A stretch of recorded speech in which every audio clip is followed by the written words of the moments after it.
ഇത് താമരയുടെ സീഡാണ്. ഞാൻ ഓൺലൈനിൽ വരുത്തിയതാണ്. പക്ഷേ ഇതിപ്പോൾ എൻ്റെ വീട്ടിലുണ്ടായ താമരപ്പൂവിൽ നിന്നെടുത്ത സീഡാണ്. ഇതിന് 2 വശമുണ്ട്. ഒന്നിങ്ങനെ കൂർത്ത് നിൽക്കും, പിന്നെ ഇപ്പുറത്തെ വശത്ത് ഒരു ചെറിയ കുഴി പോലെയുണ്ട്.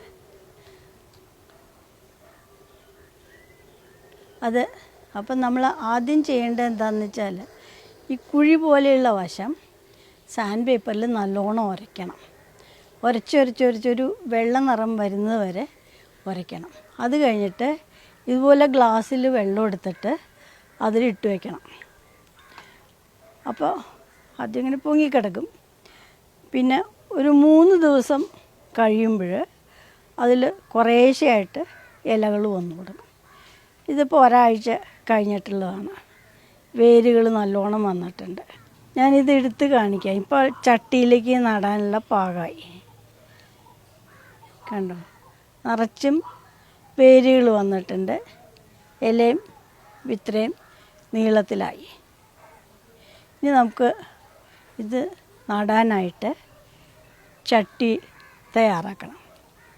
ചട്ടിയിൽ ജൈവവളങ്ങൾ, എല്ലുപൊടി മെയിനായിട്ട്, എല്ലുപൊടി, കമ്പോസ്റ്റ്, ചാണകപ്പൊടി ഇതെല്ലാം തുളയില്ലാത്ത ചട്ടിയിലെടുത്തിട്ട് കഴിയുന്നത്ര ഇത്രയും വലിപ്പമുള്ള ചട്ടിയിൽ കൂടുതൽ നല്ലോണം ഒരുപാട് വളരും.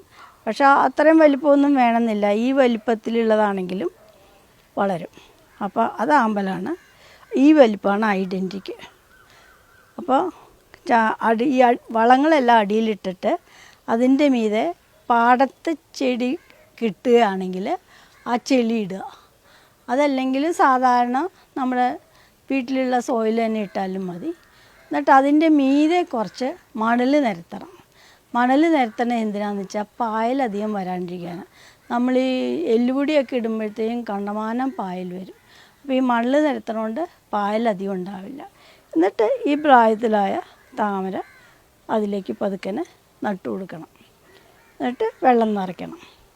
അപ്പോൾ കുറച്ച് ദിവസം കഴിയുമ്പോഴത്തേക്കും ഇതിപ്പോൾ 2 മാസമായ ചട്ടിയാണ്.